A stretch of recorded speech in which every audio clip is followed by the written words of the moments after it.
olsun. Sağ olun. Merhaba arkadaşlar.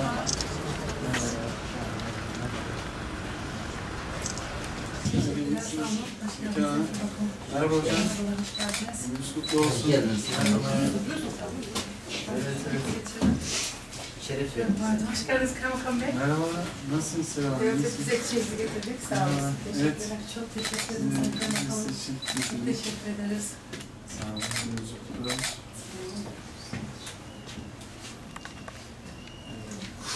Alalım en azından. Ne bakıcı alıyoruz, Bu ne çaylık alıyoruz. hafta zaten değil mi? Bugün Mayıs'ta hafta olarak. 16 Mayıs. Evet. Evet.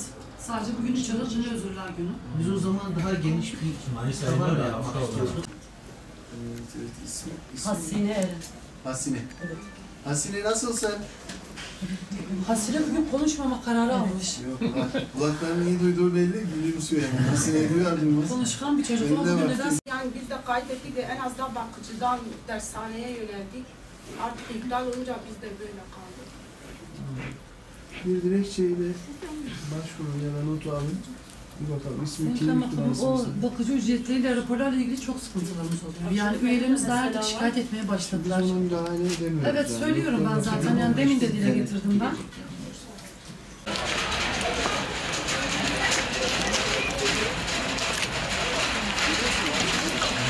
Yağmur yağıyor, nasıl yapacağız?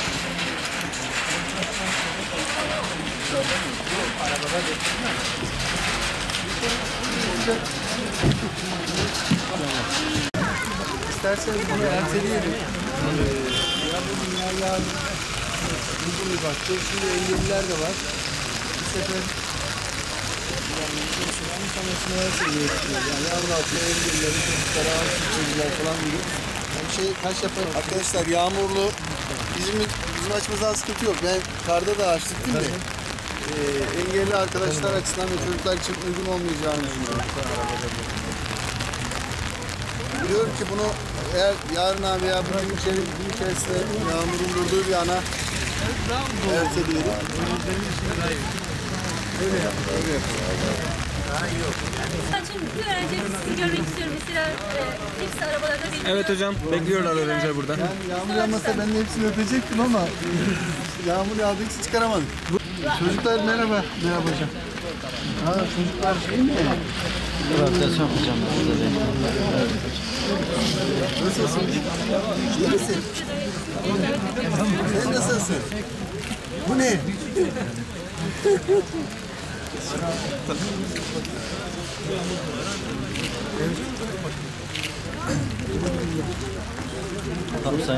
Öyle yapalım. Ulan müdürümüz de burada ne zaman çocuklar. Bugün 3 Aralık Dünya Engelliler Günü. Her bir insan potansiyel bir engelli adayıdır. Bunun bilincinde olmak lazım. Ve engellileri sadece bugünlerde hatırlamamak lazım işin doğrusu. Bizler sürekli olarak engellilerin yanında olmaya çalışıyoruz.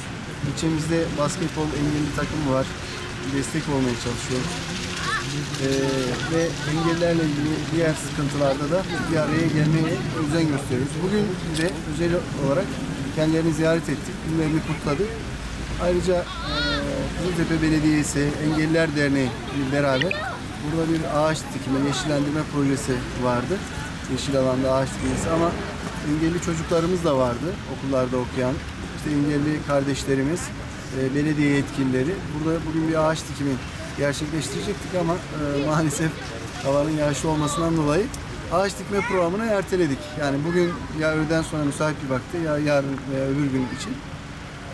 Ben bütün engellilerimizin Engelliler Günü'nü kutluyorum. Tedbirli olmak lazım. Yani her şeyden önce.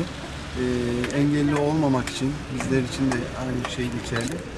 Ve onun bilincinde olarak engellilerin engelsiz bir yaşama sahip olması için başta idareciler olarak herkes, bütün insan olarak bütün imkanları seferber edip onların engellerini ortadan kaldırma noktasında onlara gerekli özen ve yardım yapmamız lazım diye düşünüyorum.